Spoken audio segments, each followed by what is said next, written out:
उत्साह मापिबा पई वैज्ञानिक माने आज पर्यंत कौन मेसीन बाहर करी नांती। आमको 2 दिन है जो मैंने देखुंत से अनुमान करुवे जे भारतीय जनता पार्टी झारसुगुड़ा जिला मध्य उत्साहित अच्छी, साधारण झारसुगुड़ावासी मध्य उत्साहित अच्छा। 7 वर्ष तले 2018 मसीह माननीय प्रधानमंत्री श्रीयुक्त नरेंद्र मोदी आसी झारसुगुड़ा को वीर सुरेंद्र साय विमान बंदर को उद्घाटन करने। से समय विमान बंदर कार्यक्षम हो नथिला एवं ताकर उद्घाटन पर कार्यक्रम होती। प्रथम से उद्घाटित करिथिबा विमान बंदर को प्रथम थर पर से आउछंती। से क्रम प्रधानमंत्री माने विभिन्न राज्य को जाती, किंतु माननीय प्रधानमंत्री श्रीयुक्त नरेंद्र मोदी को एटा 7म गस्त ओडिशा को।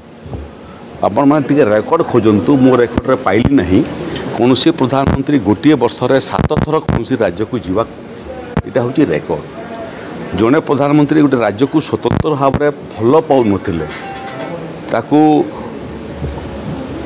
स्नेह करुन एवं से राज्यर विकास प्रति अधिक प्रयत्न करिवार प्रयास नथिले कहीं 7 थर आसती नहीं। तेणु आमर पई सौभाग्य जे ओडिशा को माननीय प्रधानमंत्री भल पाती 7म थर आउचंती। एवं ओडिशार सौभाग्य जे भारत वर्षर जातीय स्तर में सेवा पक्षरे जो 6टा बड़ बड़ कार्यक्रम जातीय स्तर कार्यक्रम होची, से गोटे आसंता काली झारसुगुड़ा हेबो एवं इठी जो कार्यक्रम हेबो ये कार्यक्रम जातीय स्तर में प्रसारण हेबो। गुड़ी राज्यर मध्य कार्यक्रम ए जोड़ी हेबो भिसी माध्यम एवं से माने एठू झारसुगुड़ा को झारसुगुड़ार जनसमावेश को एवं झारसुगुड़ा प्रधानमंत्री भाषण शुणिबे। गुड़िए प्रकल्पर भित्तिप्रस्तर स्थापन हेबो, गुड़िए प्रकल्पर उद्घाटन हेबो एवं गुड़िए प्रकल्प घोषणा मध्य हेबो। सेटा मध्य ओडिशावासी अपेक्षा करचंती एवं स्वाभाविक दृष्टि समस्त प्रस्तुति संपूर्ण हो सारी। झारसुगुड़ार सबुठारु जो बड़ पड़िया थिला सेतिरे आमे आयोजन करिछु, किंतु मो पाखरे जहाँ खबर अच्छी एवं जो प्रस्तुति होती पड़िया आम पई छोट पड़ीजिवो, सेतिपई आमे चिंतार अच्छु, प्रस्तुति अच्छु जे झारसुगुड़ा केमिति ट्राफिक समस्या हेबो नहीं, लोक मैंने से हैरान हरकत हेबे नहीं।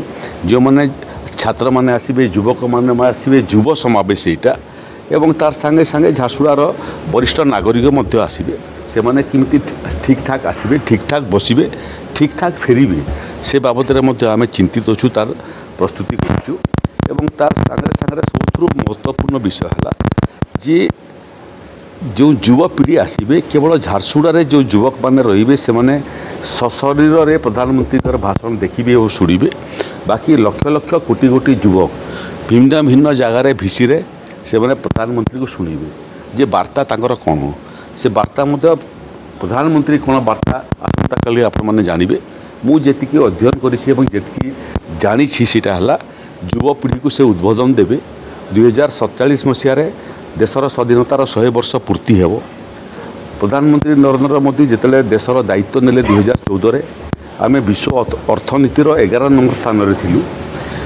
मोदी 1 और मोदी 2 पर 10 वर्ष पर 11 नंबर स्थान आम 5म स्थान को उत्तीर्ण हेलु एवं विगत गोटे वर्ष भितर आम 5म रु 4th को उत्तीर्ण हो साइलुणी। आगामी गोटे आर्थिक वर्ष भितर आम जापान को मध्य पछरे पकईकरी 3य स्थान में पहुँचू। आकु रहिला चीन, आकु रहिला अमेरिका। 2047 बेलू किमती आम पृथ्वीर सबुठ विकसित देश हबू, समृद्ध देश हबू, शक्तिशाली देश हबू एवं सबुठारु आत्मनिर्भर देश हबू। नुआ भारत वर्ष निर्माण सी माने काली तांकर भाषण शुणिबे। मूलतः जो मैंने आगामी नुआ भारत वर्ष निर्माण श्रेष्ठ बिंधाणी माने थिबे, सशरीर हो कि भिसी माध्यम हो, से वार्तापी राज्यवासी अपेक्षा करछंती, देशवासी अपेक्षा करछंती। आमे एठी बंत झारसुगुड़ा माननीय मुख्यमंत्री गत काली ठुर आसिक एठी डेरा लगेइछंती। माननीय उपमुख्यमंत्री पहुँचले। संभाव्य बन्या को आखि आगे रखिक आम दक्षिण ओडिशार मंत्री मान को गंजाम को पठे दी सारूँ। एबे समीक्षा बैठक माननीय मुख्यमंत्री समाप्त है संभाव्य वर्षा को लेकर। तो पूरा प्रस्तुत झारसुगुड़ा प्रधानमंत्री को स्वागत करने, प्रधानमंत्री भाषण शुणापी एवं आगामी दिन में ନୂଆ ଭାରତ ବର୍ଷ ନିର୍ମାଣରେ ନୂଆ ଓଡ଼ିଶା ନିର୍ମାଣରେ ନୂଆ ଝାରସୁଗୁଡ଼ା ନିର୍ମାଣରେ